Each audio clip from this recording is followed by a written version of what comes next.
Thank you for participating in a demonstration of the University of Houston's Center for Students with Disabilities new online student accommodation form.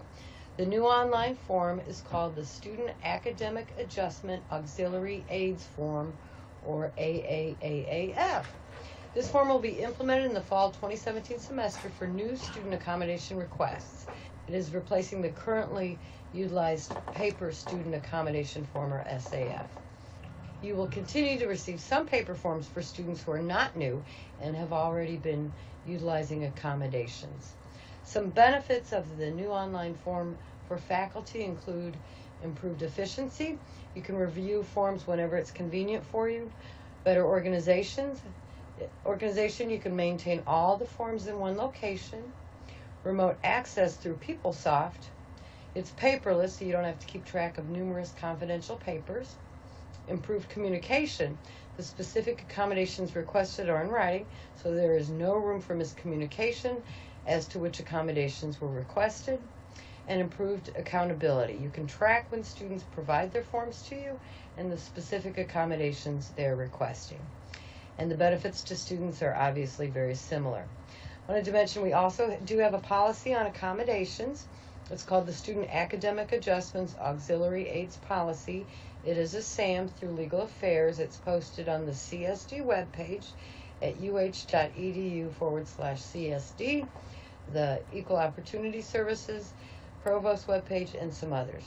Also on our webpage at uh.edu/CSD, we have some other information regarding the online forms.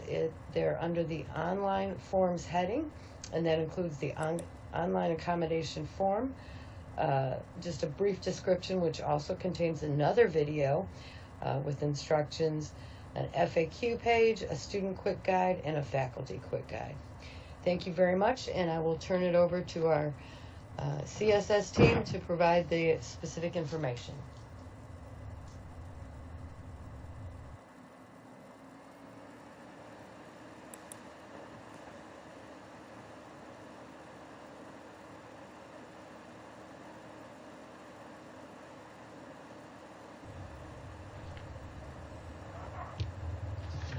Hello, everybody.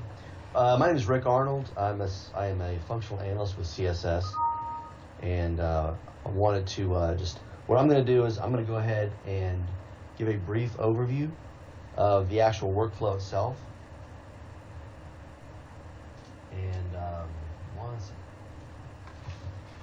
give a brief overview of the actual workflow. So this is just a high-level overview of the entire workflow from the initiation of the form to the final approval and student notification.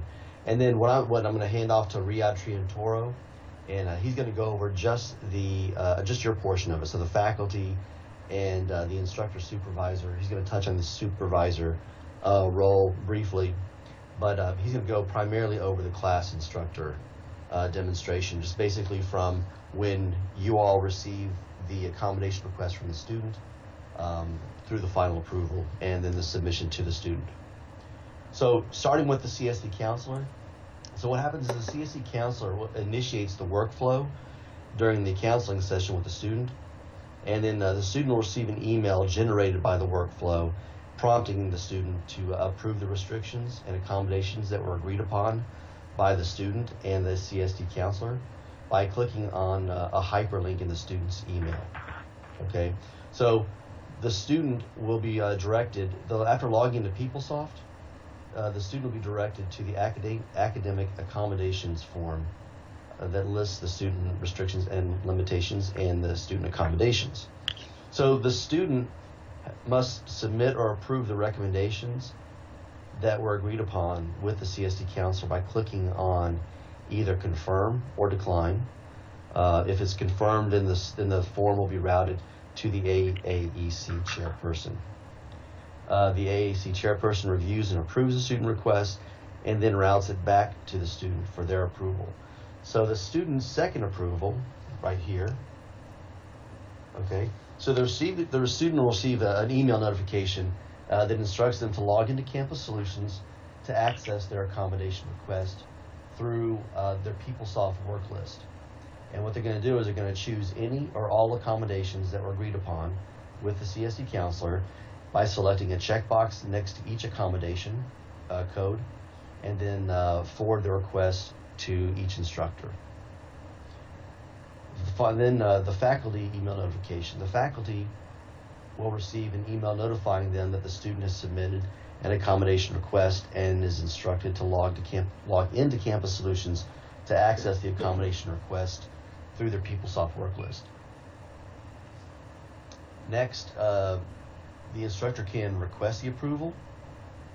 So first, after logging into PeopleSoft, the instructor will be directed to the academic accommodation forms that list the student restrictions, limitation, and student accommodations. So the instructor, they must approve or deny each accommodation and then submit the form.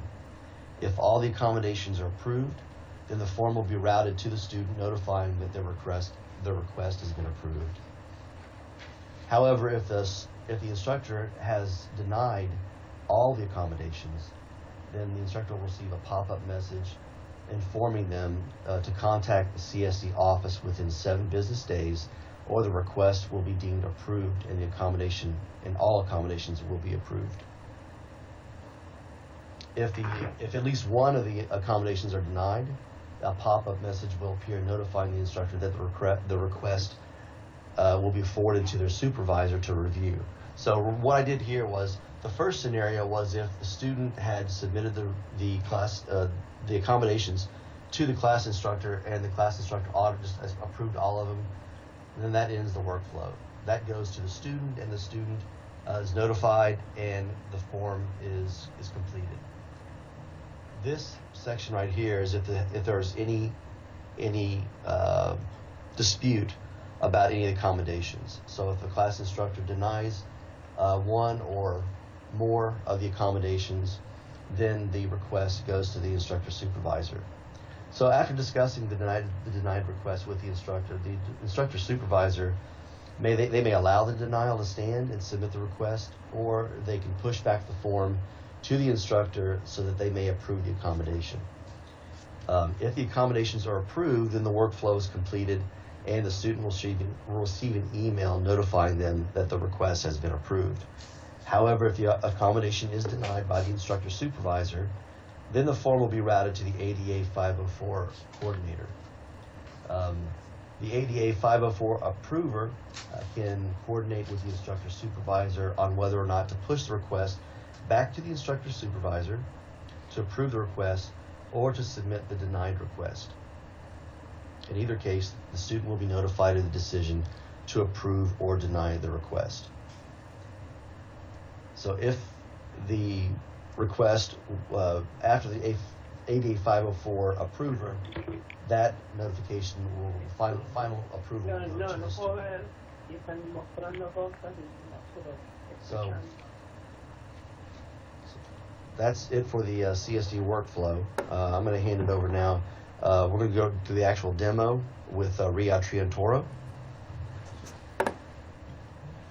All right, thank you, Rick. Okay, so my name is Ria Triantoro. I'm a functional analyst with the Campus Solutions Services office, and what we are going to go through today is the actual demo itself, to take a look at what it is that you see as an instructor as you receive this request. And I will go through them maybe in 3 different ways, 3 different scenarios. And please keep in mind, if you see something that you would have a question on later on, kind of note it down, and then we're going to have a questions and answers session, part towards the end of the presentation. I'm sorry. Okay, so let's start with that. So what you see here are 2 screens. One representing you as faculty, and the other one is you as a faculty instructor, if you are a faculty instructor. So what's going to happen is that whenever there's a request coming from a student that is forwarded to you, you will receive an email similar to this one.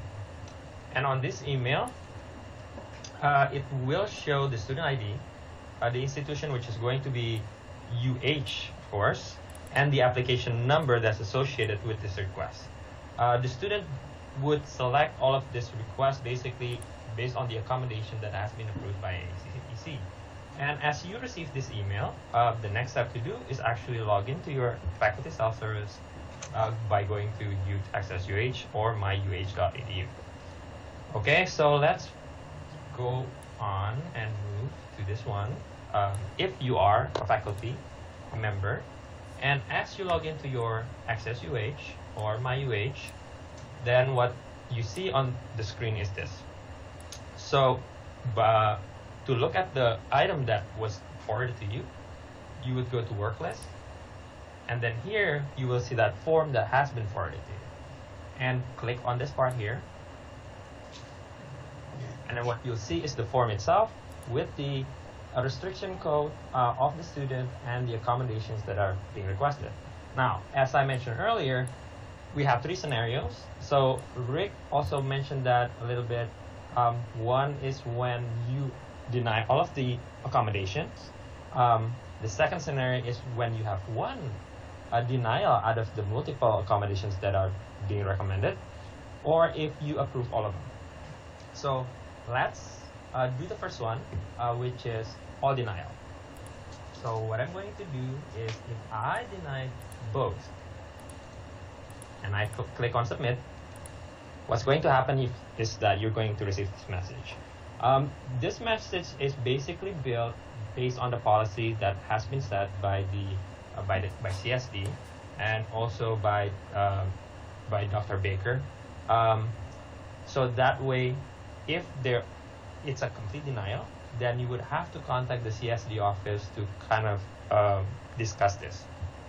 And if you have any further questions on that, I believe Cheryl will later on will be able to answer that question. So this is the first scenario. So the second scenario is if you have partial denial. So if partial denial is if you have at least one approved and others are denied, or if you have at least one denied and others are approved. So I'm going to click on the submit button here. What's going to happen is that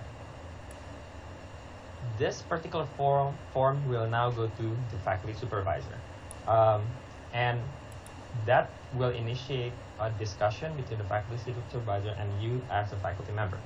And once I click on OK, then the form itself will disappear from your queue, and the faculty supervisor now will be able to view it. So the faculty supervisor will actually receive a similar email, the one that I had just shown to you. And now, as a faculty supervisor, the faculty supervisor will be able to look at that form and see what has been denied. Now, as a faculty supervisor, I believe the policy is that the faculty supervisor is supposed to discuss it with the faculty member to see why a particular accommodation has been denied. If the faculty supervisor agrees that this denial is acceptable, then as a faculty supervisor, you will then submit to the next step. And when you click on the submit button, then it will go directly to the ADA coordinator. At this point, it's going to be Dr. Richard Baker, and he will then push it forward. So as a faculty supervisor, at that point, this particular workflow is done, and you don't have to take any action on this particular form. Now, if, for example, there has been a discussion and you decided, oh, I do not want to push it forward, and after discussing with the faculty member, you want to push it back so that the faculty member can change the denial to an approval, then what can happen is that the faculty supervisor can use the pushback button, and now the form is going to go back to the faculty member. And the faculty member will then get a similar email notification, go back to the work list, and then that form will now show on the faculty member list. Same thing, click on it, and then since now the decision has been made, okay, we're not going to deny the student, we're going to approve it, then you can either change it here, or you can just click on approve all and click on the submit button. Okay, so now since it has changed to all approved, if you hit the submit button, the workflow is now terminated. Okay, so that's one example for all approval. And let me trigger another one that would allow us to see if one of the accommodation is approved for denial. Okay. All right, so now what you see here are two items, right? One that was submitted. You can actually mark, once you're done with it, if you want to take a look at it again, you can. But since you're already done with that particular one, you can click on Mark Work. And that's going to go off the list. All right, so this new one that just came in, if you click on it, now it has 3 requests on it. So if you have approved, and denied, and click on submit, it will then go to the faculty supervisor. The faculty supervisor will now be able to pick up the form from the work list. Now, if the faculty supervisor agrees that, okay, so this form is has been validated, and this last request is supposed to be denied, then the faculty supervisor will just hit on the submit button, and then the workflow is done. Now you probably have a question. Okay, so what happens when all of these forms have been approved, and we want to take a look at that? Okay, as a faculty, you'll be able to see past approvals that you've done by going to the faculty center. So on this faculty center, there's a link on the left-hand side that will say View CFD AAAA Forms. You can do a search if you do not want to select or identify an ID. You can do a search, and it will list all of the approvals that you've done. Just keep in mind, you cannot look at any other faculty member's approval. You can only see yours, or for the students that you have approved or denied. So any workflow items that have been terminated will be listed on here, specific to the user, which is you as a faculty member. So if you click on it, this one for example, then you can see that, okay, this form was approved at some point with all of these dates. Okay, and let me go back to the initial page. Then now, as a faculty supervisor, you don't have any items. Now, please keep in mind also, if you are both a faculty member who is teaching a class and you are also a faculty supervisor, you will see multiple items here. One probably that goes to you, and one that has been denied for approval that you need to do. So you can see it based on the things that you can do to the form itself. So as you can see earlier, an approval or an approval that you have to do, you will see that the drop-down menus for the options are actually open, and you can update them. But as a faculty supervisor, you can only either submit a denial or approve a denial and push it over to the ADA coordinator.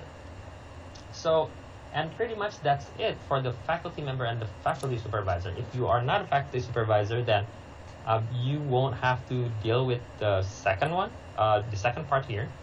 You will only have to deal with the submissions that are forwarded to you by the students.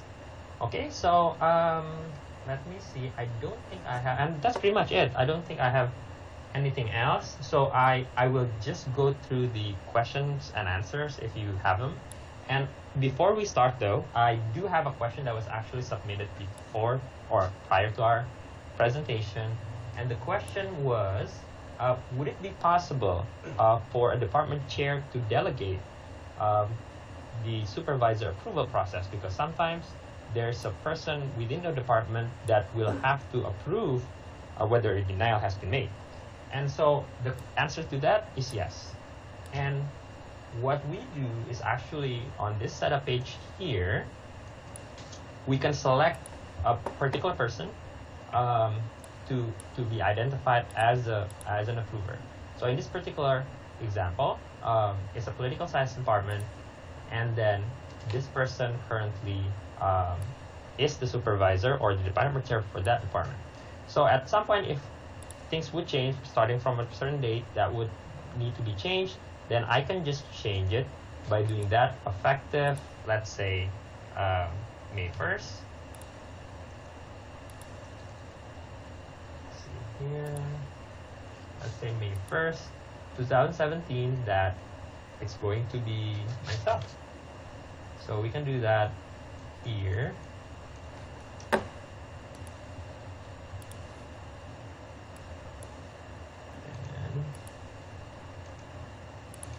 And that's it. So once we save it, then starting from that date, then this person will be the department assignee that's going to be approving if there are any denials on that form, or act as a supervisor in terms of approving this accommodations form.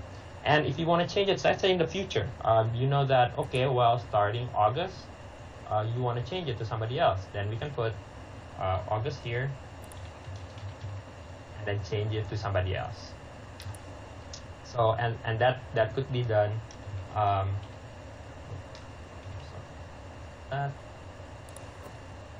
So that could be done prior to the effective date. And excuse me, Riyadh, who would have the authority to make that change? The request, I believe the access that we provided was to Kim, who was acting as the administrator on the CSD side. And so you can, if there's a request coming from a professor, then Kim should be able to modify it. Okay, so Kim Parker or me, Cheryl Amherst, will just send the request and we will get it taken care of. All right, so, okay, thank you, Cheryl. All right, so in addition to this question, well, are there any other questions before I continue? So it looks straightforward, I think, and I believe some may have questions about policies while we have Cheryl. I think this is a good chance for us to ask about any policy questions related to this workflow, or if there's a question about the workflow itself, we're available. Hi, this is Suzanne Buck. Can I ask a question, please? Sure, go ahead. My question is on this denial, my specific question relates to a class where I have a take-home exam for students, and I know that a lot of the times the CSD students are allowed extra time. On a take-home exam, it's normally 2 weeks, and I don't usually grant permission for them to have additional time because it is a take-home. They can work on it. They can use their book. They can use their notes. How does that, I see that as possibly, delaying this approval process because for that particular reason, it's got to go back to the supervisor and then up the chain. Is there a way when we do denials that we can put in the reason why we're denying a specific request? Well, yes, you would definitely want to communicate that, and that's a great example. In the event that a student has an accommodation of up to double testing time, of course, that's when they take an exam, at one point, it doesn't mean for a take-home exam where a student is allowed, everyone's allowed 2 weeks, that they get 4. That if they need longer than 2 weeks, the student would need to come back to you and make a specific request for an occasional extension of due dates if they have that accommodation on their form. And that accommodation has the caveat with prior instructor approval, not to modify essential course requirements whenever possible. So what you would do is, in the beginning, you could say, yes, I will generally approve your accommodations, but with that particular accommodation, that's on a case-by-case basis, and the student would be responsible for coming back to you at the time and requesting an extension. And then if you were to deny that, then you would just consult with your supervisor, and if you both feel, yes, that's not reasonable for the student to have 4 weeks or whatever the request is, then it would go to EOS, but it would probably be a quick communication, because that would be requesting, it would be considered unreasonable if, does that make sense? It does. It does. Thank you very much. Can I ask another question, please? Sure. I'm sorry, I have lots of questions because I deal with several students, and I just want to make sure we're all on the same page. A lot of times the students will alert me and say, hey, I'm working with the CSD office and I don't have everything approved yet. And I'm like, well, let me know as soon as possible so we can make these accommodations, whatever they may be. Sometimes they say that, well, CSD is behind, I can't get them to respond, and then by the time I get the form, it's usually dated 2 weeks back. Are you going to put more responsibility on the students so that they understand, because all of our syllabi in the communication department, we have a clause in there that says we need to know right away, you need to get us your paperwork within the first 2 weeks of the semester. If you're in the process of working on paperwork, please alert us. I think that there's some situations in which the students need a little bit more responsibility, because I have students come to me the day before the exam and say, can you ship this over to CSD office? I'm like, today? Right.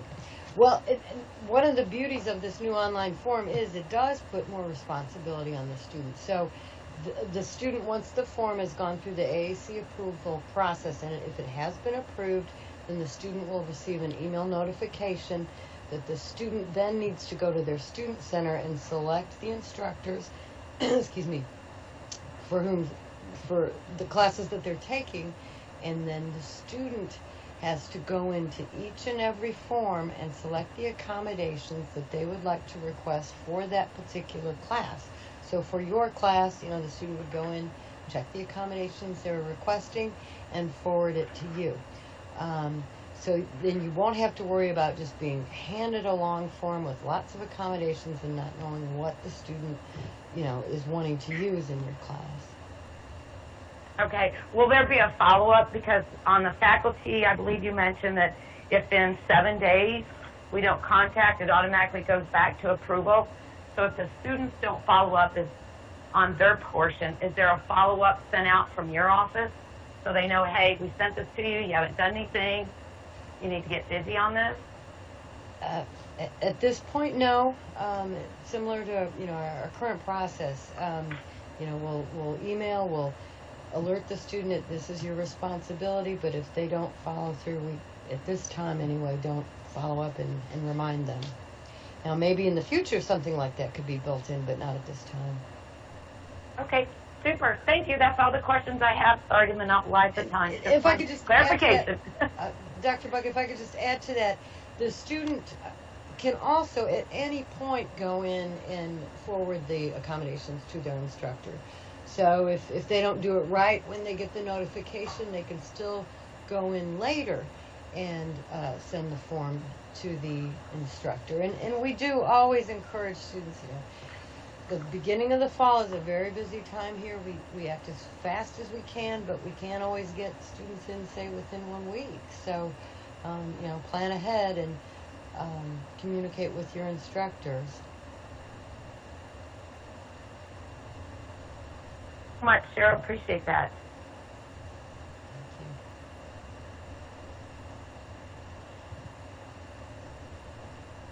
All right, thank you.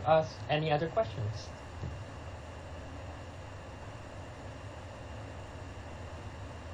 Hi Cheryl, this is Paige Pittman from Pharmacy. I missed the first probably part of this where you guys may have gone over a little bit more information, but when will this be communicated, when and how will this be communicated to the students?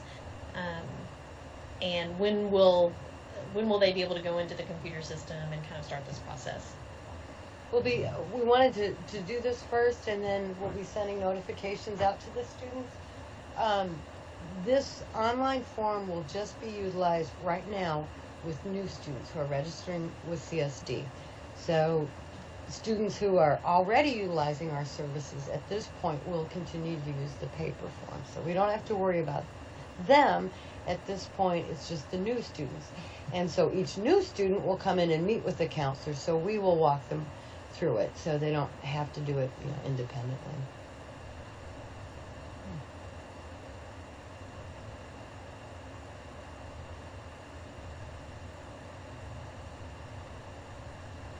One more thing, since we haven't really had the process, I don't know, within our college we haven't had a process where if something is denied, it goes to the faculty member's supervisor. How will this be communicated to the supervisors? What will you guys do anything different? We may have been sort of doing something outside of the norm, so that may be our college, but will you guys communicate this to the supervisors, or what do we need to do to make them aware of this change? The supervisors should also receive the email about this demonstration, and then this demonstration will also be posted on our webpage afterwards, so they could see it at any point. But we do plan to do, I don't know the exact number, but Dr. Richard Baker, our EOS coordinator, is kind of in charge of this piece, but he will be sending, several communications, my understanding, out to the various faculty listservs. I'm not sure if we have a meeting with, I know we did the meeting with the associate deans, and I think he met with the department chairs, it was a few months ago. But we will, continue to communicate this information, and it will be available on our webpage as well.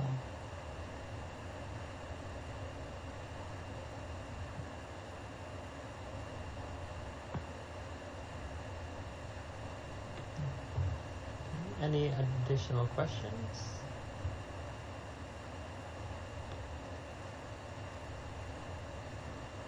No? Okay. Great. So Cheryl, if you would like to take over. Well, yes, thank you very much for your participation. I know if you're like me, you have to kind of try it in order to get it, but it's a simple form, and I think it will save everyone a lot of time and be very beneficial to all. And, my office, CSD, if anyone has any questions about the form or the policy or anything at all, just contact us, and we will be able to help you out. And thank you very much for participating today. Thank you. Thank you. Thank you. Thank you. Thank you.